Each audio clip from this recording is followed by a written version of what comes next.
Hey guys, welcome back. Today we're going to continue on the previous video. I believe it was day 6. We were talking about the childcare vision, this idea of using a system to automate certain parts of the childcare and to help educators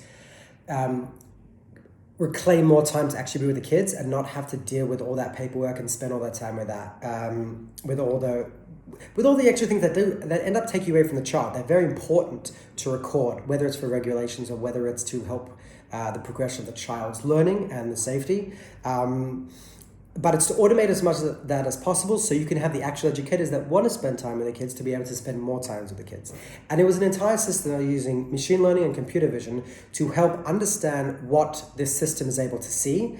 And you're not using the system for surveillance, you're using the system to learn from what it's seeing and to be able to mark down and do the paperwork, be able to kind of like say, okay, this is what's happened, so-and-so has done, has taken this, has had sunscreen, has eaten their food, has done the things that they're required, and you're basically automating that paperwork and reclaiming that time. And today's video is going to continue on to that vein, but we're going to look more into the safety aspects and keeping the children safe, right? So there are a couple things that we will touch upon, some quick examples. And I had this discussion with someone today, and we went into this a little bit. So I want to hash it out a little bit more onto what this system is. So we're going to talk about medical issues, children's medical issues, and that includes allergies and just normal medical issues. We're going to talk about like incident reports, which is very important. If a child gets hurt or something happens, how do you record that? How do you remember that? What do you do? What do you do with that? And we're also going to talk about emergencies, like basic emergencies. So if there's a fire or something and you have to evacuate, or even if it's a drill and you have to evacuate, make sure that the child is safe, that all the children are safe and accounted for, how the system could help with that. So first we're going to start with medical issues. So it's very important that then when children come in and have any medical issues, whether it's allergies or whether it's something like asthma, to be aware of which those children are. So every educator that comes into a center has to be aware of where those children are, who those children are, what they look like, which rooms they're in. The children might move between different rooms. So every single room that they could be in, they have to have the medication in those rooms are readily accessible, and all the information has to be available to them. And this applies to everyone, not just day-to-day educators, but anyone that comes in. So it can be an intern or a student, anything like that. Everybody needs to know. Now, you would assume that this is something that day-to-day everybody should be on top of, and they should be on top of it. The problem is when you come to the real world, when there's so many things, this is just part of what you need to do. You have to be taking care of them. You have to make sure they're in your site. You have to make sure that they're learning properly. You have to make sure that the parents are happy when they're coming and all the other kids are happy and no one's pushing.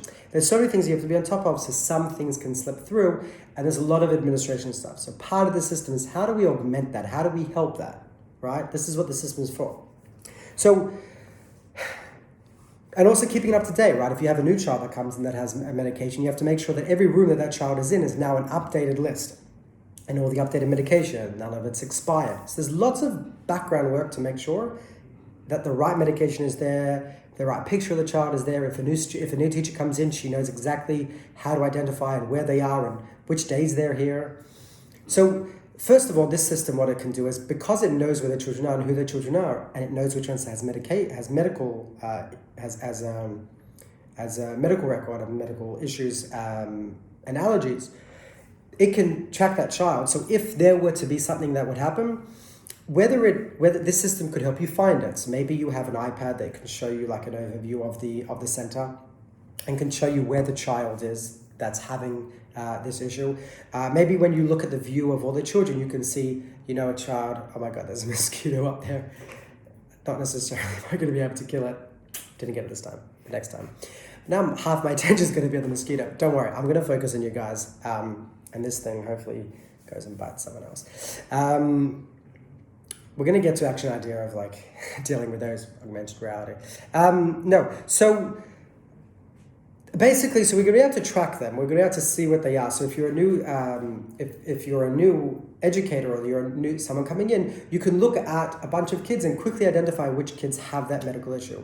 And if they are going through a medical issue, that the instructions of how to do and what to do are like next to the child. So they're not like a piece of paper that you have to go to and have to make sure it's up to date. It could be around the child's face. It could be next to them, or it could come up. Maybe you're wearing an Apple Watch, maybe you have an iPad, and all the instructions automatically come up because they recognize the child is there. It's about finding the child, finding all the information about the child, how to help them, and be able to actually administer things. So you could use, let's say, things like anaphylaxis, right? And you have to know how to use an EpiPen. So you do have the instruction of the EpiPen, but not everybody is well versed in how to do it. With augmented reality, I can actually very clearly highlight on the body exactly where that pen needs to go into. So there's no question of where I need to go.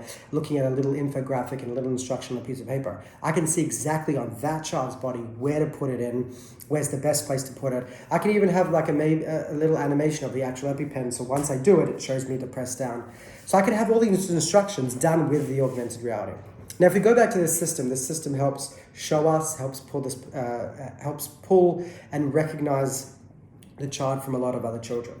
If we look at incident reports, a lot of times maybe someone might not have witnessed what has happened. So if this system can see and can explain what's happening, when an incident report happens, you have to write everything down. So if you don't see everything, or if there's only one witness, a lot of the times that these things happen is like a pickup time or drop off when things are hectic. Parents are there, they're speaking to the educators, they're actually distracting them because they're asking them different things a bit more than they need to, and there's a lot of things happening, and this is where some incidents do occur. And that's when the craziest thing, and you have to write down what happens and get them to sign, and you're doing this entire form right then and there. But if you have this system that's using computer vision, right, and machine learning and augmented reality to be able to see what's happening, this system could actually report it. It saw where it happened, automatic timestamp, knows the child, can summarize what happens, sees the witness. If you need to jog the memory, you've got that piece of footage that you could very quickly go to. And so when you actually need to document it and you need to get the signatures, you've got everything there prepared.